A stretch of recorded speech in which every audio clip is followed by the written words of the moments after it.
Bienvenidos, bienvenidas a esta nueva edición de Palabra Ciudadana, un programa de reflexión sobre el proceso constituyente que transmitimos a través de la señal experimental de la Universidad de Chile, la que ustedes pueden ver a través del 11.2 en televisión digital. El tema de hoy es vivienda, la Constitución y el derecho a la vivienda. Sí, Yasna, les saludamos a todos quienes nos están viendo y escuchando, esperamos que estén bien. Aprovechamos de recordarles que Uchile TV está transmitiendo todas las sesiones de la Convención Constituyente, así es que pueden sintonizar nuestra señal para conocer cómo se desarrolla este proceso tan crucial en la historia de nuestro país. Respecto al tema de hoy, bueno, ya vamos a abundar en esto. La Constitución del 80 habla más del derecho a la propiedad que del derecho a la vivienda. Como sea, en términos de política pública, durante muchas décadas lo que imperó fue, comillas, cumplir el sueño de la casa propia. Sin embargo, no se concibió a esta vivienda como parte de un entorno, como parte de un territorio y como parte de una ciudad que está compuesta por una innumerable cantidad de interacciones. Quizás uno de los aprendizajes ingratos de la pandemia ha sido mostrarnos que por el solo hecho de vivir en el lugar donde se vive, las personas pueden tener múltiples consecuencias en su calidad de vida para bien o para mal. La pandemia nos ha demostrado, por ejemplo, que por el solo hecho de tener que desplazarnos por más tiempo durante la ciudad, estamos expuestos a mayor riesgo sanitario. Lo mismo por la calidad de nuestras viviendas. Lo mismo por la cantidad de áreas verdes que nos circundan. Así sucesivamente. La pregunta que dejamos instalada a priori en el día de hoy es si podemos seguir planteándonos el tema de la vivienda sin vincularlas con un conjunto de derechos que son los derechos que cotidianamente deberían materializarse en la vida en las ciudades. Sí, y tal como decía Pato, no tenemos el derecho a la vivienda en nuestra Constitución, menos un mecanismo para hacerla exigible. Está en el Pacto Internacional de Derechos Económicos, Sociales y Culturales que promulgó nuestro Parlamento, nuestro gobierno el año 89. Pero, claro, en la pandemia y en general, desde mucho antes, la verdad es que más que un derecho aparece una conculcación del derecho que se expresa, por ejemplo, en el hacinamiento, particularmente de migrantes, los campamentos, que además tuvimos una noticia espantosa cuando supimos que han aumentado en el último año en un 74%. Hay 81.643 familias que viven en campamentos. Y no hay que hablar solo de derecho a la vivienda, es bueno hablar del derecho a vivir en una vivienda que tenga condiciones básicas, como el acceso a servicios fundamentales, agua, luz, medio ambiente vivible, asequibilidad, integración urbana, que vaya que estamos al debe.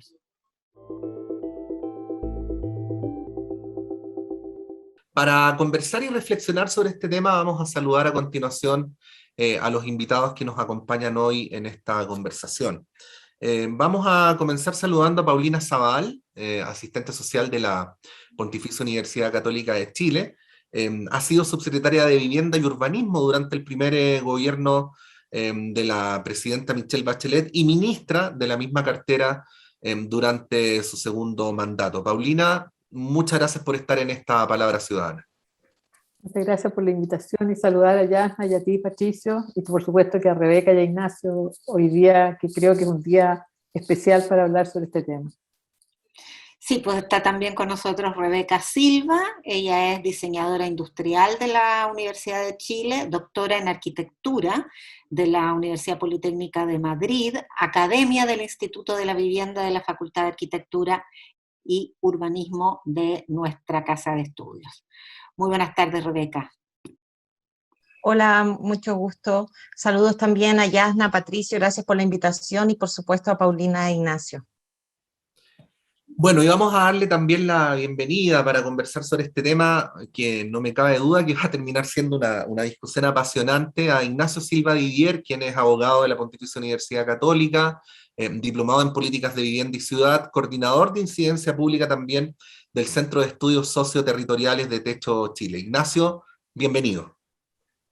Muchas gracias y también agradecer la invitación a ti, Patricio, a Yasna, y saludar también a Paulina y a Rebeca, que un gusto compartir ahí el panel con ustedes. Bueno, y antes de comenzar con la conversación, con el debate, les queremos invitar a revisar el artículo de la Constitución que motiva el debate y el capítulo de hoy. Hoy, en Palabra Ciudadana, abordaremos el capítulo 3 referido a los derechos y deberes constitucionales.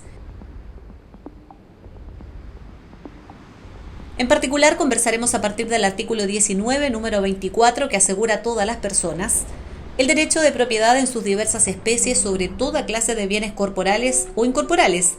Solo la ley puede establecer el modo de adquirir la propiedad, de usar, gozar y disponer de ella y las limitaciones y obligaciones que deriven de su función social.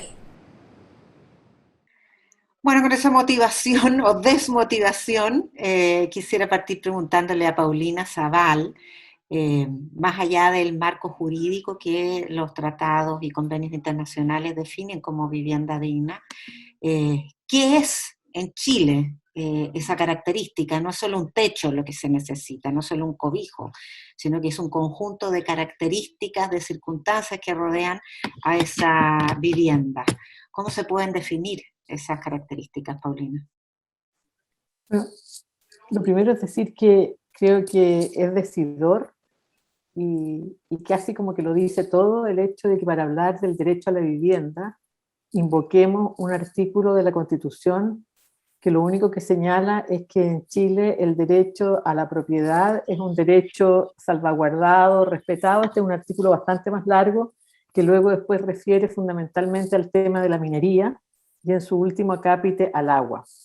Es decidor porque entonces, en primer lugar, tal como ustedes lo dijeron en la introducción, estamos confundiendo el derecho a un bien fundamental con el derecho a una propiedad, o de alguna manera estamos confundiendo un derecho fundamental con un derecho patrimonial. El derecho a la vivienda se ha confundido en este país precisamente, como ustedes lo dijeron, con el hecho del sueño de la casa propia. Y al confundirlo, nos hemos quedado simplemente en el mecanismo del Estado de financiar, subsidiar, entregar bonos para que las personas puedan adquirir un bien. Y hemos desprovisto precisamente de lo esencial. O sea, nuestra Constitución nada dice sobre el tema de garantizar a todos quienes habitan en esta larga y angosta faja de tierra el vivir en un lugar adecuado, en un entorno saludable, participar de las decisiones que se tomen en ese lugar y acceder a los bienes básicos. Y en ese sentido, yo personalmente, y por eso me encanta que esté Ignacio acá, creo que la mejor definición que hoy día podríamos tener para debatir sobre el tema del derecho a la vivienda se desprende precisamente de la forma en que esta interpretación se genera a partir de la Declaración de los Derechos Económicos, Sociales, Culturales y Ambientales, y la interpretación que a ellos se le da como el garantizar un medio urbano digno y adecuado en el que se inserta una vivienda, y no habla para nada de la propiedad de la vivienda, sino que es de la seguridad de la tenencia. Y digo que me gusta que esté Ignacio porque creo que la elaboración que Ignacio ha coordinado sobre esta propuesta de modificación constitucional y que se expresa en este concepto de habitar en dignidad, creo que es el tema esencial, y ahí nos perdimos. De verdad, yo creo que en un momento determinado perdimos la brújula en este país y deberíamos recuperar esa conversación que es hoy en el siglo XXI en Chile, con la composición que tenemos de población, con la diversidad de territorios, con los progresos que tenemos en materia tecnológica, con ustedes también bien dicen, con los aprendizajes que tenemos, con la forma en que se han ido conformando nuestras ciudades tan segregadas, con los recursos que el Estado tiene. ¿Qué significa vivir en dignidad?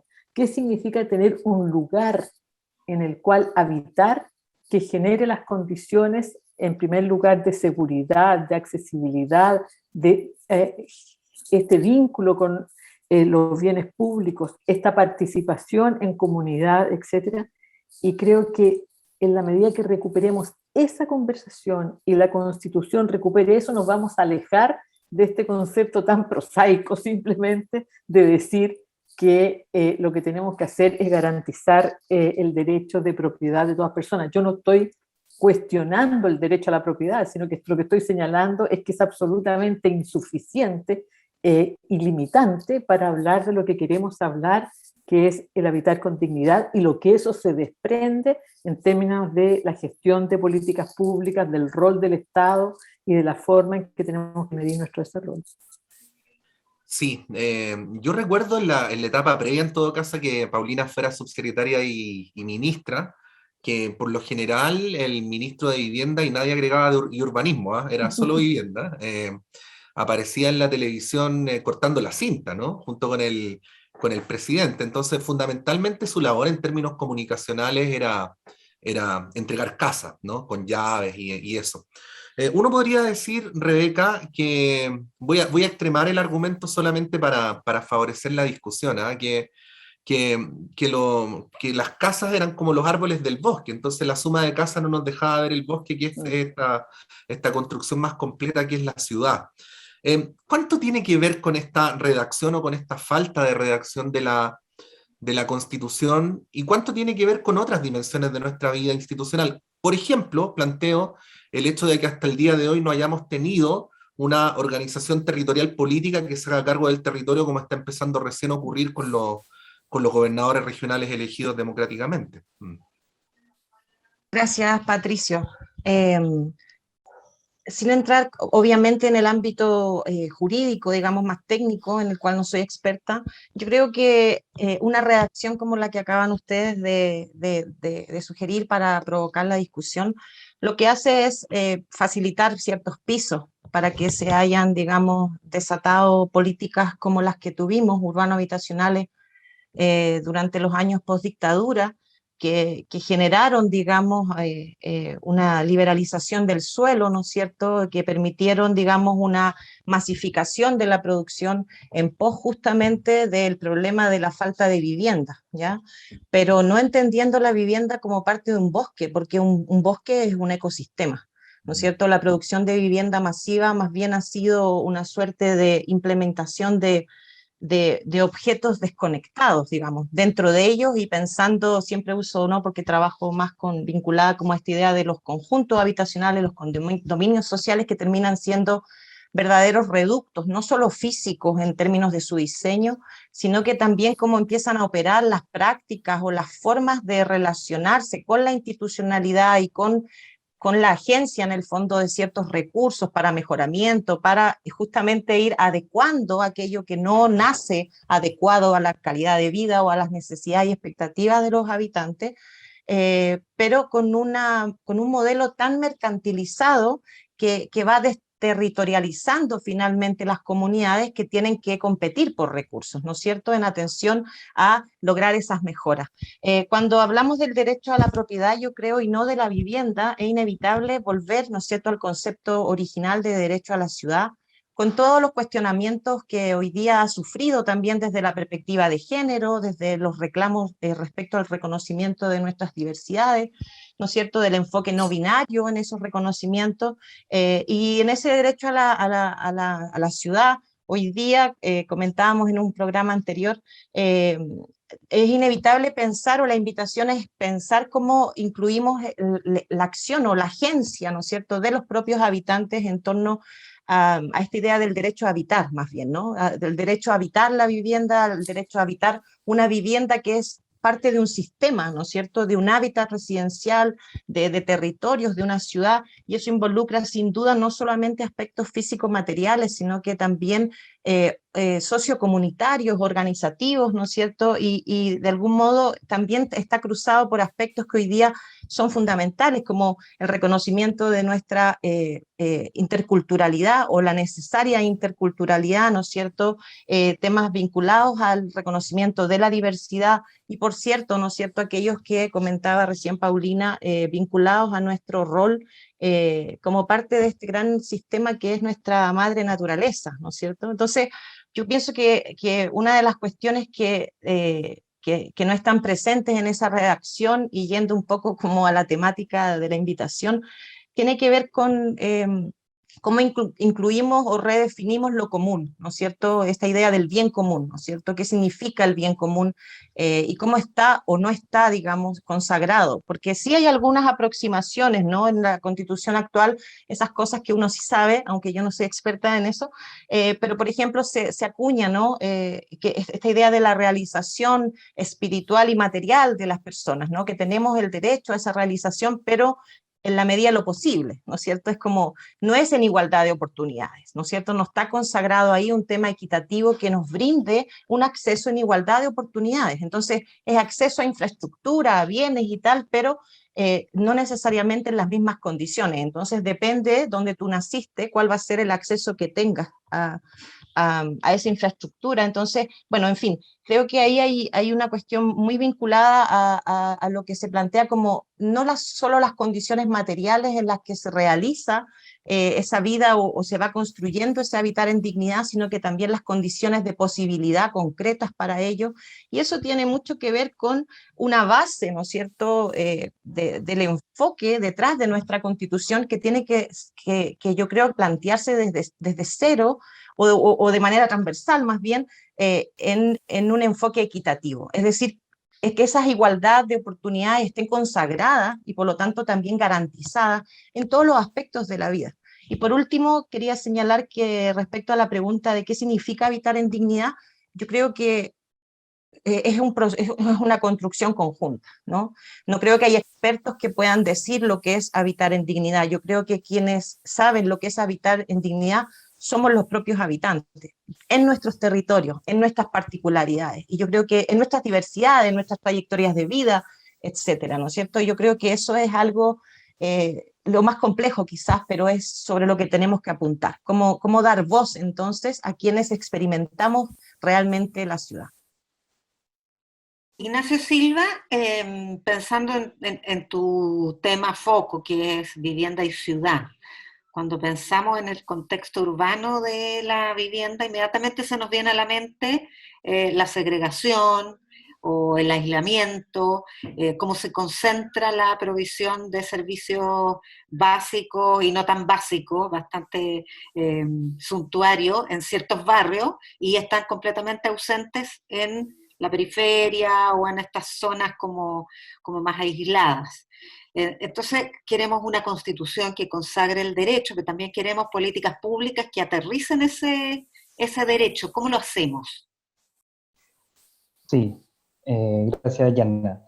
Es interesante ahí lo que tú planteas porque, claro, probablemente tenemos que discutir como en dos veredas, por así decirlo, paralelas, pero que son complementarias. O sea, una es cómo incorporar el derecho a la vivienda en un sentido integral, el habitar en dignidad en la nueva Constitución, pero también cómo vamos generando las políticas públicas para que podamos ejercer ese derecho en la práctica, y ambas cosas yo creo que son igualmente importantes.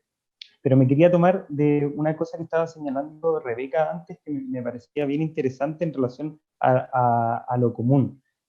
Porque nosotros veíamos la redacción del derecho de propiedad en la actual Constitución, y yo creo que, tal como decía Paulina, otorga luces importantes de cómo se ha ordenado la ciudad y cómo se ha insertado también la vivienda en ese entorno urbano, porque nosotros hemos visto que actualmente la vivienda social se ubica en aquellos sectores de la ciudad donde básicamente el subsidio alcanza, o sea, el acceso a la ciudad ha sido determinado como por poder adquisitivo de los hogares. Entonces, esto ha generado una serie de situaciones como las familias viviendo en campamento, la segregación de la cual tú hablabas anteriormente, y otras formas también de exclusión habitacional. Y en ese sentido, la función social de la propiedad es justamente una herramienta que podría ayudar a romper con esa lógica y justamente ordenar el territorio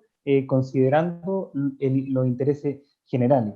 Y ahí hay otra cosa sobre la cual yo creo que es necesario puntualizar, porque es de las cosas que están dando vuelta en el debate y que muchas veces se señala, pero es como, pero bueno, esta función social sí está reconocida en la actual Constitución. Y eso es cierto, pero también es cierto que esa función social finalmente tiene una limitada aplicación en la práctica. Y esto ha sido por distintos motivos, pero dentro de los motivos importantes es que, por ejemplo, que también en la Constitución se señala cuáles son las causales específicas o los motivos, los supuestos en los cuales aplicaría esa función social. Entonces eso ya va restringiendo el concepto a esas causales, la interpretación también va generando como relación con eso que también aparece en la norma, y hay otra norma relacionada con eso, que es el artículo 19, número 26 de la Constitución, que también dice que los derechos no pueden ser limitados en su esencia.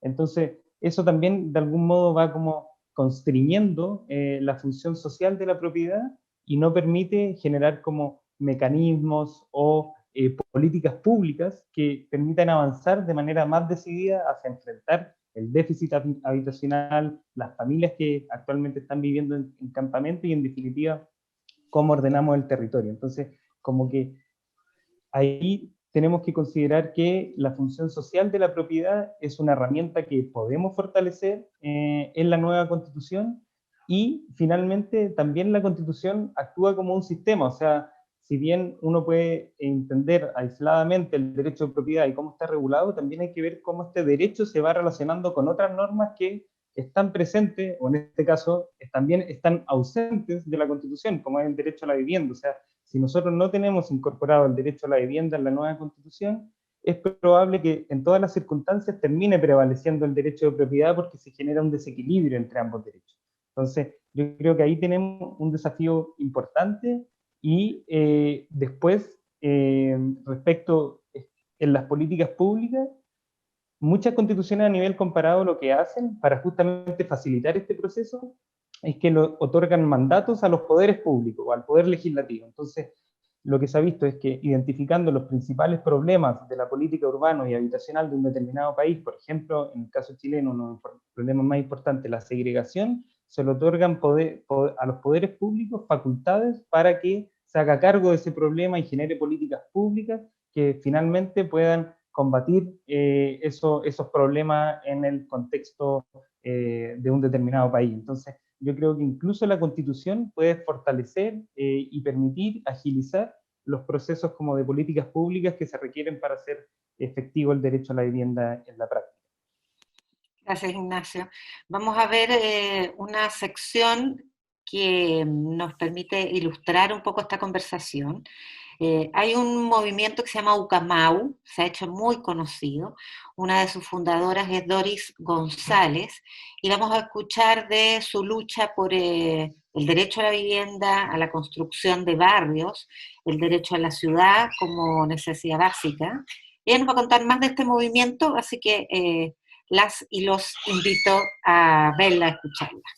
Ucamau, como movimiento de pobladores, nace el año 2011 a partir de la lucha por el derecho a la vivienda y a la ciudad.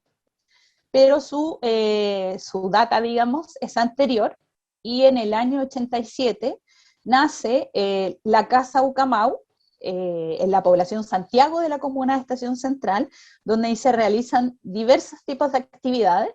Entonces, esa continuidad en el tiempo da vida a lo que es el Ucamau, que nace el año 2011, donde además empieza a tener una extensión geográfica tanto en la región metropolitana como a otras regiones del país, porque cuando hablamos del derecho a la ciudad, estamos hablando también de temas medioambientales, educacionales, ligados al trabajo, y lo que esperamos es seguir proyectándonos también en esta disputa que tenemos desde los movimientos sociales, desde las organizaciones y lo institucional, que es otra de las aristas que tenemos también como organización y como movimiento.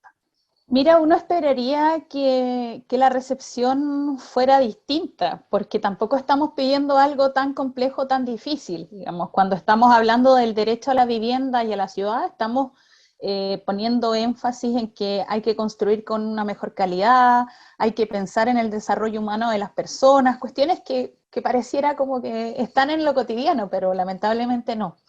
Y ahí nos hemos encontrado en muchos casos con un muro que ha sido súper impermeable respecto de las propuestas que llevamos a las autoridades, a las instituciones. Ha costado mucho que comprendan que existen organizaciones, que existen comunidades que se organizan, que tienen propuestas, porque claro, nosotros protestamos también y nos hemos movilizado harto a lo largo del tiempo. También nos hemos hecho conocidas por eso, así como levantándonos a primeras horas de la mañana, cortando algunas vías, digamos, de la ciudad, donde hacemos visible una problemática que es tan sentida también.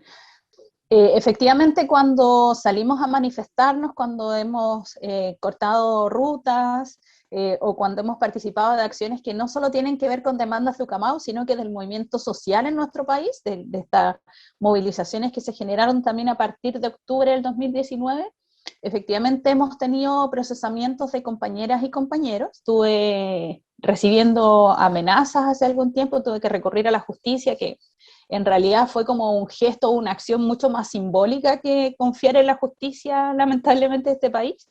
Amenazas de muerte, incluso hostigamientos en mi casa, en mi hogar, y fue un momento bastante complejo, donde además coartó mi libertad de movilidad. Y si queremos que sea mucho más profundo el cambio, pongámonos a trabajar. Pongámonos ahí a disposición del momento histórico, el momento político que estamos viviendo, profundicemos los niveles de organización en el territorio, que es lo que hoy mandata Ucamau. Mira, tenemos una página web que es www.ucamau.cl, tenemos páginas de Facebook, Instagram, en Twitter, y cualquier duda, sugerencia o contacto que necesiten nos escriben a la página, porque también dentro de los proyectos que estamos generando hoy día es seguir estableciendo una red importante desde los territorios, entre organizaciones, entre vecinas y vecinos, para lo que decía, pues, fortalecer este proceso transformador que estamos viviendo y que esperamos para este nuevo Chile que se avisora. Bueno, escuchábamos ahí a Doris González, quien contaba no solamente el testimonio de lo que ha sido la lucha de Ucamau, sino también una reflexión, ¿no? Esta es una lucha que ha ido acompañada de un proceso de maduración política que de alguna manera nos ayuda a conversaciones como las que estamos teniendo ahora, Paulina. Evitando entrar en caricaturas, ¿no? En algún momento, cuando se han aplicado algunas políticas públicas respecto a la ciudad, se ha dicho que los técnicos, lo vamos a poner entre comillas, han tenido conocimientos teóricos muy profundos y muy validados internacionalmente, pero que no necesariamente han conocido cómo funciona en realidad la vida cotidiana en el territorio, ¿no? Se dijo a propósito del Transantiago y se ha dicho respecto a otras políticas públicas.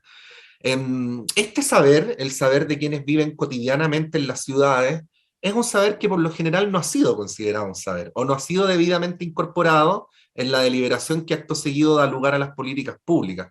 Desde el punto de vista constitucional, pero también desde el punto de vista de cómo funcionan las instituciones, que como decía Yanna, son las que acto seguido hacen aterrizar, ¿no?, las disposiciones constitucionales. ¿Cómo es que se debería ir produciendo una transformación en la institucionalidad que conocemos actualmente? Bueno, yo creo que en primer lugar, si nosotros revisamos la historia de Chile y la historia de las políticas habitacionales, nos vamos a encontrar con que en las distintas etapas y en los distintos cambios, los actores sociales han jugado un rol determinante en las modificaciones de las políticas. Chile es uno de los países que primeramente tuvo política habitacional de Estado vinculada fundamentalmente a la vivienda sana, higiénica y vinculado al tema del movimiento obrero. Y era una de las reivindicaciones importantes del movimiento obrero. Luego nosotros tenemos una larga lucha de constitución del movimiento de pobladores, y cuando hablamos de la toma de la Victoria, etcétera, hablamos de todo el proceso de migración del campo a la ciudad, y en el tiempo de la dictadura, incluso tenemos que recordar que el movimiento de pobladores jugó un rol fundamental al fines de la dictadura, con las tomas de Catedral Fresno, Catedral Silva Enríquez, y toda la lucha de lo que fueron las protestas que se dieron en el territorio poblacional.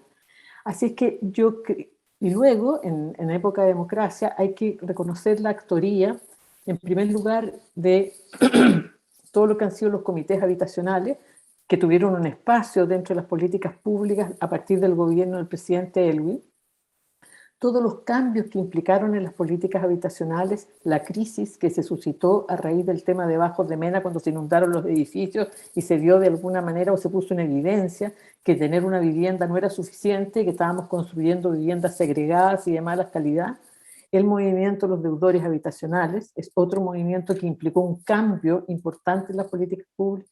Y sin duda alguna, Dori González y Ucamau han tenido un rol determinante en esta última fase respecto de un tema que es fundamental, que es la calidad de la vivienda, el tema de la segregación y el tema de la participación directa de los pobladores en la gestión de las soluciones habitacionales. Del mismo modo que también, por ejemplo, hoy día están jugando un rol muy importante las familias que se han organizado en cooperativas y que han buscado modificar la política habitacional, que fundamentalmente es de subsidio individual, para generar una propiedad colectiva. Ahí hay una lucha interesantísima respecto al concepto de propiedad, que ya no solamente se concibe como individual, sino que del mismo modo nosotros hemos tenido movimientos muy débiles en otras áreas, por ejemplo, que en otros países son muy importantes. Por ejemplo, en Barcelona y en España el movimiento de arrendatarios es un movimiento muy fuerte y ha generado cambios muy sustantivos en las políticas públicas. Entonces, Patricio, yo lo primero que querría decir es que evidentemente no le restemos importancia a la incidencia que han tenido. La pregunta tuya es muy interesante porque en el profundo es si esa incidencia es una incidencia que ha tenido cabida en el diseño de las políticas o ha sido más bien un empujar de los movimientos de pobladores para que el Estado los escuche. Y yo creo que ha sido más lo segundo, lamentablemente. Y en ese sentido, la reivindicación, porque las políticas urbanas, fundamentalmente las urbanas y las habitacionales, tengan elementos de protagonismo, como bien dijo Rebeca, de quiénes son los ciudadanos o de alguna manera los que viven esas políticas, es un tema que no hemos logrado. Nuestras políticas de participación ciudadana son muy puntuales todavía, son muy asociadas a un producto, a construir la vivienda juntos, a opinar sobre un determinado proyecto, pero no tenemos hoy día esa cabida que tú estás señalando y que yo creo que es muy fundamental. Ahora bien, yo no quiero soslayar el tema, porque también tengo que asumir la responsabilidad que a mí me cabe cuando uno ejerce un cargo público. La verdad es que uno quisiera, y no es tan fácil asumir, como bien dijo Dori, que te protesten en la esquina, que te pongan carteles, etcétera, etcétera. Esa contradicción, bueno, otro día la podemos conversar, pero es muy fuerte el tema de querer y no siempre hacer, ni siempre ser consecuente con ello. Entonces, yo quiero retomar acá lo que dijo Ignacio. Este tema o estos cambios se producen en distintas escalas. Hay un tema de que el marco institucional, el acuerdo social con el cual nos gobernamos, reconozca un derecho, el derecho a habitar en dignidad y el derecho a que la ciudad es un bien común en el cual habitan la mayor cantidad de los chilenos y que hoy día nuestras ciudades son segregadas, inequitativas. Ese es un tema que va a generar una conversión, pero evidentemente que eso no basta. Nosotros necesitamos una ley marco de vivienda y una ley urbana que nos saque de esta trilogía del subsidio individual, la propiedad familiar y la excesiva focalización. Esa trilogía nos ha llevado a este tema de un financiamiento individual como apoyo del Estado, donde el suelo es más barato para construir conjuntos, como bien dijo Yasna, homogéneos, segregados, etc. Pero por otro lado, la función social de la propiedad, como bien dijo Ignacio, no es empezar a expropiar como todo el mundo quiere todo lo que te encuentras. Hoy día el derecho de expropiación existe con finalidad de las calles, de los bienes públicos. De lo que se trata es de ensanchar los instrumentos con que el Estado planifica las ciudades para empezar, que la planificación urbana tenga con sentido de equidad, sentido de integración, sentido de desarrollo sustentable. Eso hoy día nuestros instrumentos de planificación territorial no están concebidos necesariamente. Que haya transparencia en el mercado de suelo, que, no haya, que hayan medidas, por ejemplo, cosas tan sencillas que no tenemos, que es que se sancione fuertemente la existencia, por ejemplo, de terrenos vacíos al interior de la ciudad, que se pueda tener herramientas que tienen otros países como el reajuste de tierra que permite remodelar áreas completas de la ciudad de una manera participativa, etc. Entonces, no es que todo el mundo, hay gente que dice, no hablemos de la función social de la propiedad porque con esto lo que se nos viene encima es que nos van a expropiar. Es que no es eso, es entender la jerarquía de los derechos. Y cuando decimos queremos habitar en dignidad todos y tener una ciudad integrada todos, en definitiva vamos por ahí, seguimos por una ley marco que diga cuáles son los estándares de vivienda, pero también requerimos una institucionalidad adecuada. Y esa institucionalidad adecuada hoy día es extremadamente centralista. Entonces, este bien que planteó Rebeca, desde que la vivienda sea pertinente a las realidades culturales, a los distintos tipos de familia, que integre la vida de las mujeres, de los niños en la ciudad, no es porque generalmente tendemos a homogeneizar. Entonces los cambios no van a caer como maná del cielo porque hayamos cambiado la Constitución. Estamos viviendo un proceso, yo creo que de cuestionamiento profundo del ordenamiento de nuestro país, también de las políticas públicas y también del rol que hemos cumplido, los que hemos ejercido políticas públicas, a la forma en que lo hemos ejercido y a la forma en que lo hemos liderado. Y de eso tenemos que ser humildes para aceptarlo y ponernos en condiciones de contribuir a esta nueva etapa del país. Rebeca Silva, volviendo a lo de la participación ciudadana, porque es fundamental en todos los procesos, está muy indirectamente involucrada recientemente a partir de las evaluaciones de impacto ambiental, por ejemplo, algunos proyectos. A propósito de las zonas de sacrificio, que son de una precariedad de vivienda en su concepción más ecosistémica, tremenda, pero está la participación, está la heterogeneidad también de las comunidades que habitan en viviendas, pero en territorios. Y ahí hay un montón de cuestiones que se agregan al debate, como por ejemplo la multiculturalidad. No es lo mismo la vivienda citadina del ciudadano metropolitano que de los pueblos originarios. Incluso ahí hay que pensar en los migrantes y las migrantes, que hasta hoy día están hiper segregados en CITES, con todo el abuso que eso ha significado. Entonces, todas estas cuestiones más particulares que involucran ciudadanías específicas, heterogeneidad, ¿cómo se abordan? Yasna, gracias por la pregunta. Por supuesto que no tengo la respuesta absoluta. Trabajamos en estos temas, yo trabajo en estos temas también y es complejo. Me parece a mí que, retomando lo que comentaba tanto Ignacio y como Paulina, para ir hacia lo que tú me preguntas, hay una discusión en torno a cómo redefinimos también lo común en nuestro país de cara a esta situación actual de transformación política, ¿no? Histórica de nuestro país. Yo pienso cuando hablamos del derecho a la propiedad tendríamos que quizás dividir también, como decía Ignacio, ¿no es cierto?, cuál es el rol del suelo hoy en día, ¿no? Esta idea del suelo como un bien común es una cuestión que también está en la discusión, ¿no? Un suelo que en el fondo se piensa y se entiende de manera integrada, ¿no es cierto?, a una realidad de propiedad colectiva, si tú quieres, de construcción colectiva también. Y a propósito de lo que tú dices, la ONU, no tengo abierto, tenía una nota, en la promoción y protección de los derechos humanos civiles, políticos y económicos, es un apartado, ¿no es cierto?, del relator especial que comentaba que el derecho a la vivienda tenía que ver con el derecho de todo hombre, mujer, joven o niño a tener un hogar y una comunidad seguros en que puedan vivir en paz y en dignidad, ¿no es cierto?, a propósito de lo que hablamos en dignidad.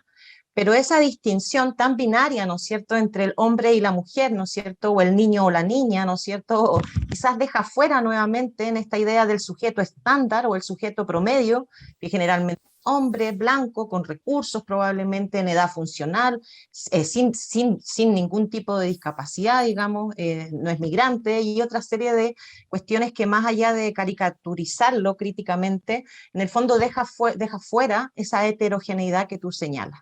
Yo creo que hoy día, aparte del rol, y ahí te lo digo como desde la academia, pero también desde el activismo que me lleva, digamos, a trabajar estos temas en la academia, necesitamos generar más herramientas, ¿no? Metodologías que nos permitan situarnos, por ejemplo, al reconocimiento de qué hacemos con más de los 2 millones de población envejecida que tenemos en Chile, con nosotros mismos que vamos hacia allá, ¿no es cierto? ¿Qué hacemos con los otros 2 y tantos millones de personas con discapacidad en nuestro país? ¿No es cierto? Que terminan siendo los grupos más excluidos, más precarizados, ¿no es cierto? Y no considerados, a menos que sea por políticas muy focalizadas, hiperfocalizadas, que de pronto dejan afuera esta construcción de entendernos como una persona completa. O sea, tú cuando hablas de un adulto mayor, de una adulta mayor, esa persona además puede tener diversidad funcional, puede ser migrante, ¿no es cierto? Puede, en fin, te estoy hablando como incluir esos marcos que aborda quizás una perspectiva más interseccional en la discusión, y que claro, en lo teórico suena complejo, es como si todos lo sabemos, pero no baja a la realidad. Entonces, ahí un desafío concreto son las metodologías, las herramientas, ¿no es cierto?, para situarnos en esos territorios, para reconocer esas diversidades, para comprender que las prácticas cotidianas son donde tenemos que poner atención, ¿no es cierto?, y que quizás parte de lo que hoy día se resuelve, no solo en las políticas, sino que lo que emana de las políticas, el proyecto concretamente, no puede seguir siendo homogéneo tampoco. Es probable que ya no podamos pensar todas las viviendas iguales, ¿no es cierto? Es probable que ya no tengamos que pensar todos los conjuntos habitacionales o todos los barrios iguales, ¿no es cierto? Porque hay un distingo en las comunidades. Tampoco creo que tenemos que hacer villas para adultos mayores, villas para mujeres, ¿no es cierto? O villas para migrantes, como podría ser parte de las soluciones que quizás uno ve como iniciativas así, focalizadas, como te decía. Pero en ese diseño de cómo nos integramos, quizás los modelos de arrendamiento a los que refería Paulina son interesantes, de pensar la propiedad en un colectivo, ¿no es cierto?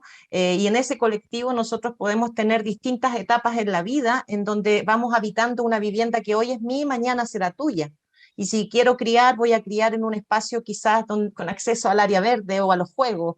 Y si soy adulta mayor, ya no vivo en el cuarto piso porque no puedo subir, vuelvo a vivir abajo. O quizás si soy migrante y tengo otras prácticas u otras estéticas también con las cuales me siento identificado y voy construyendo mi habitar, eso también es posible. Entonces, hay un grado de flexibilidad y una incertidumbre en ese proceso de diseño que no aceptamos como sociedad, que no aceptamos como seres humanos. Yo creo que eso es un desafío, ¿no? Cómo incorporamos la incertidumbre o lo que implica ese grado de flexibilidad, que no puede seguir, como decía, perdónenme la insistencia al respecto, pero yo creo que esas herramientas o esas metodologías tienen que ser construidas en conjunto. El diseño tiene que ser construido en conjunto con esos habitantes y de cara a esas realidades. Y para eso es fundamental ponernos una mirilla respecto a cómo observamos nuestras propias prácticas cotidianas, porque ahí es donde está el saber, ¿no es cierto? Hoy día nosotros vamos y vemos cómo está adaptada la ciudad a estas distintas realidades o necesidades. Ahí hay un saber, ¿no es cierto? Somos los habitantes los más expertos de nuestro hábitat.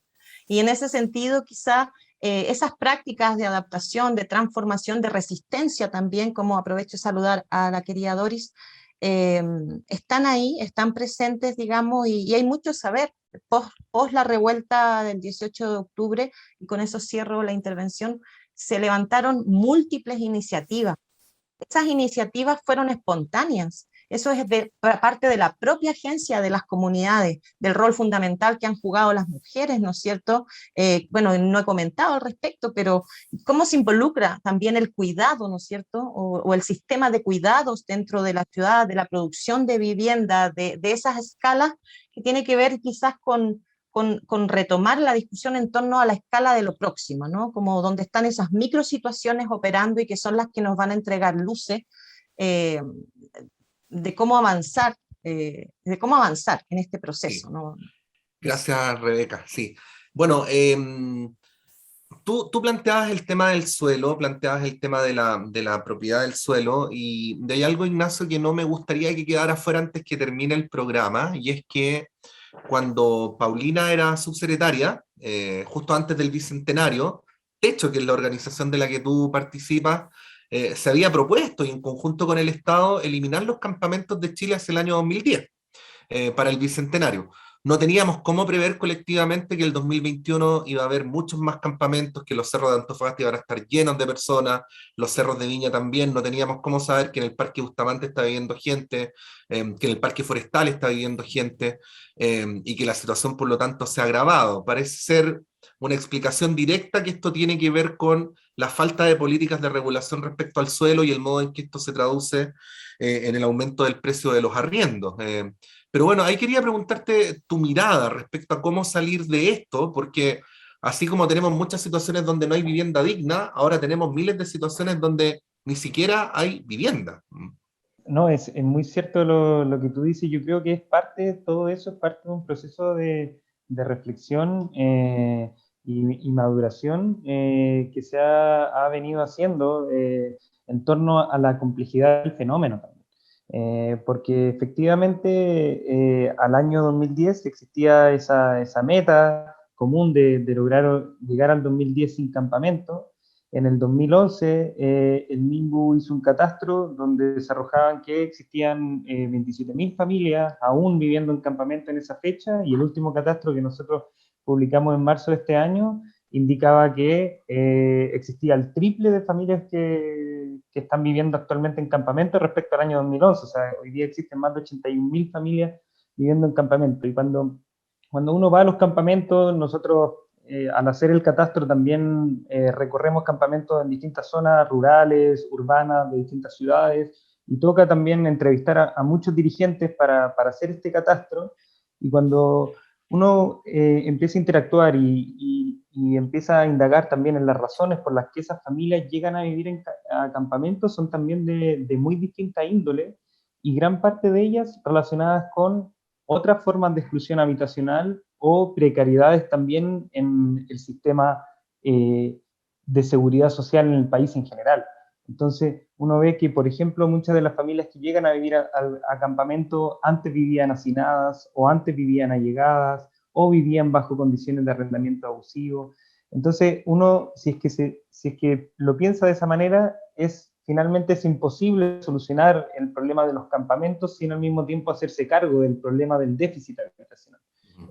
Actualmente el déficit habitacional, ahí hay distintas mediciones, pero son más de 500.000 familias que viven y son parte del déficit habitacional, y eso es un fenómeno muy complejo de atacar por la magnitud del problema, porque requiere recursos, requiere políticas, requiere también como diversidad en las soluciones, que es lo que hablaba Paulina y también Rebeca. O sea, es imposible para 500.000 familias que son parte del déficit habitacional otorgar soluciones homogéneas. O sea, probablemente ya también el concepto de familia es muy distinto al que existía anteriormente. O sea, muchas madres solteras con hijos, familias que son algunas veces más grandes, otras veces más chicas, y así una serie de cuestiones que deben ser como atacadas como a través también de distintas soluciones. O sea, yo creo que sería un error pensar como decir, esta es como la gran solución, y eso requiere, por eso decía, como atacar en distintos niveles el problema. Para nosotros eso ha sido como un desafío a nivel institucional, y nos hemos estado también rearticulando, considerando también estos antecedentes que yo les estaba conversando. Y de hecho, la actual meta que tiene la Fundación es un proyecto que se está articulando recientemente, que se llama Déficit Cero, que básicamente es como una provocación, porque siempre uno sabe que existe una especie de déficit estructural, pero lo que se requiere que es como al año 2030 lograr justamente que toda familia o toda persona en este país como que pueda acceder al derecho a una vivienda. Y eso es lo que actualmente estamos impulsando, justamente por este proceso como de reflexión en torno a que es imposible solucionar el problema de los campamentos sin al mismo tiempo solucionar el tema del déficit habitacional. Bueno, estamos llegando a la parte final de este programa, luego de haber recibido de parte de ustedes distintas apreciaciones sobre la relación entre constitución, institucionalidad, derecho a la vivienda digna y también los derechos vinculados con nuestra vida cotidiana en las ciudades. La sección que viene ahora se llama Pasar el Limpio, Ignacio, Rebeca, Paulina, y apela a su capacidad de asertividad y de síntesis, porque en un rango de tiempo no superior a 2 minutos, así que aquí les quiero pedir orden en la sala, les queremos pedir que resuman qué es para ustedes lo medular de lo que hemos conversado hoy día, qué es lo que ustedes piensan que de manera principal debería quedar en nuestras percepciones. Vamos a partir con Paulina Zaval. Yo me quedo como esencial con el tema de que como país seamos capaces de garantizar el habitar en dignidad para todos y todas. Eso se contrapone a la vivienda solo como propiedad. Creo que eso implica modificaciones importantes en las políticas públicas, tanto en el tema de descentralizar, diversificar, incorporar mayor participación, generar soluciones diversas y principalmente participativas. Y en segundo lugar me quedo con que hoy día tenemos una enorme, yo diría que oportunidad de plantearnos el tema del habitar, no solamente desde el punto de vista físico, sino que desde el punto de vista de la relación entre nosotros, de fortalecer la cohesión social, de reconocer la diversidad de los territorios y de las personas y de enriquecer al país. Y me falta, creo que hay otras dos dimensiones que no hemos tocado, que es que el tema de la vivienda lamentablemente se ha convertido también en una forma de sobrevivencia para muchas personas, que al pensar que sus pensiones van a ser escasas, compran vivienda para tener una pensión.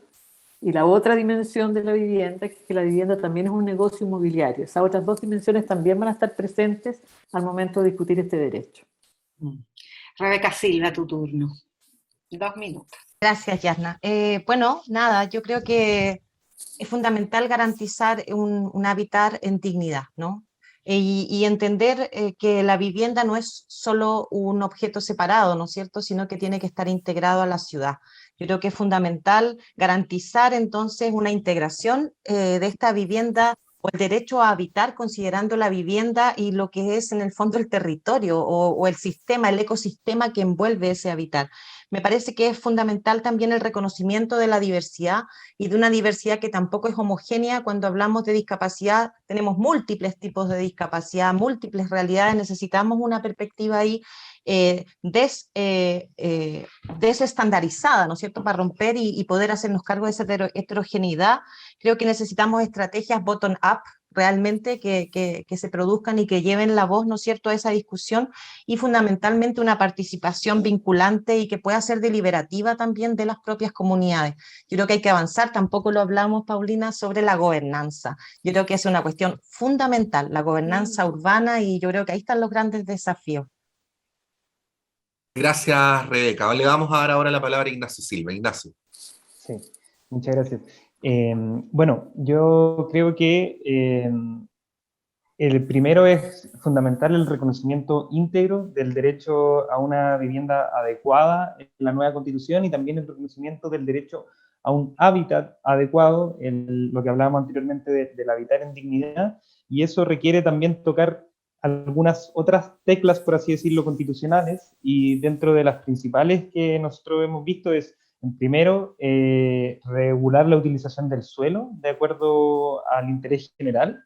En segundo lugar, un componente muy importante es la gobernanza, como hablaba recientemente Rebeca, y eso tanto en términos verticales como horizontales. O sea, en términos verticales nosotros nos referimos a cómo también las decisiones no pasan por una autoridad central, sino que también se le va dando más poder a los territorios de la toma de decisiones, y también a nivel horizontal en cómo la ciudadanía se involucra activamente en las decisiones que se toman sobre el territorio en el que habitan. Y finalmente la vinculación intrínseca que tiene el derecho humano a una vivienda adecuada con otros derechos, como el derecho a un medio ambiente libre de contaminación, el derecho al agua, el derecho a la participación política, y eso son todas cosas que finalmente lo que ayudan es a un mayor fortalecimiento de la cohesión social. Entonces eso yo diría que son como algunos de los temas fundamentales, probablemente se quedó algunos fuera, pero ahí dentro de los temas importantes.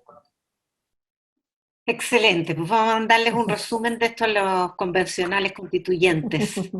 Y como aporte de nuestro equipo de edición periodística, vamos a pasar el limpio también todo, el conjunto. A ver, es fundamental garantizar un habitar en dignidad, es necesario reconocer la diversidad, la heterogeneidad de nuestra población, incorporar la participación en un sentido vinculante, además de ciudadanos y ciudadanas, el derecho constitucional a una vivienda adecuada y también a un entorno digno, establecer una gobernanza en términos verticales y horizontales. Espero que por lo menos lo fundamental no me haya quedado fuera o en el tintero. Bueno, sí, siempre puede quedar algo en el tintero. Lo importante es que estos temas los estamos debatiendo, los estamos discutiendo y tenemos la ilusión que van a dar lugar a una vida comunitaria, una vida colectiva aún mejor o mucho mejor que la que hemos tenido hasta ahora. Con ese propósito nos vamos. Agradecer a Paulina Zabal. Paulina, muchas gracias por haber participado de esta conversación. Muchas gracias a ustedes, de verdad. Me encanta, me apasiona el tema y me encanta haber compartido con Rebeca y con Ignacio. Y con ustedes dos, Patricio y Yasna. Se nota la pasión. Un millón de gracias a ustedes, a nuestra audiencia también, que nos acompañó en este capítulo a través de Chile TV, transmitiéndonos para todo el país y en la región metropolitana a través del 11.2 de la señal digital. Sí, Muchas gracias. Y agradecer también a Rebeca Silva. Rebeca, muchas gracias. Muchas gracias a ustedes, me sumo también, ¿no es cierto? Uno se apasiona, podría estar hablando todo el día y bueno, queriendo también aportar siempre, ¿no? Muchas gracias por la invitación. Y a Ignacio Silva. Ignacio, muchas gracias. Muchas gracias a ustedes, un gusto también compartir. Bueno, gracias por acompañarnos y nos vemos, como decía Yasna, en el próximo capítulo de Palabras Ciudadanas.